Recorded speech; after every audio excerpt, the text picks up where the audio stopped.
Conquistavano la fiducia degli anziani suonando alle loro porte, dicendo di essere medici dell'INPS venuti a verificare i requisiti per un probabile aumento della pensione. Con questo subdolo raggiro entravano nelle case e rubavano, lasciando le vittime avvilite e mortificate. Almeno 4 i colpi contestati ad una banda senza scrupoli di truffatori: 2 uomini, Cosmo Puleio di 52 anni, Francesco Catra di 35 e una donna, Soleima Floriani di 31 anni. Tutti pluripregiudicati sono stati arrestati dai carabinieri di Este. Agivano sempre allo stesso modo. Si qualificavano come falsi medici per carpire la fiducia degli anziani.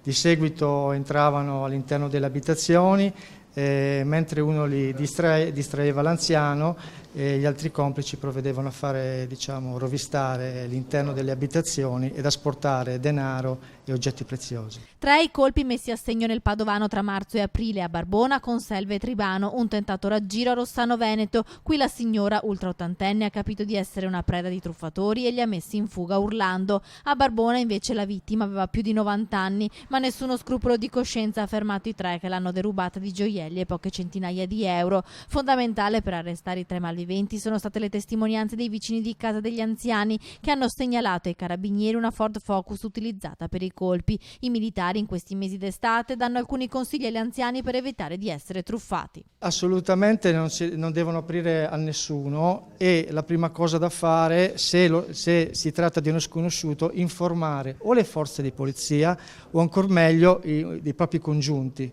prontamente reperibili, o addirittura il vicino di casa. Qui parliamo, come vi dicevo, di un'ottima sinergia di aiuto che abbiamo avuto dai cittadini residenti vicino agli anziani, che hanno segnalato la targa della macchina, a seguito della quale poi abbiamo potuto costruire un'indagine produttiva.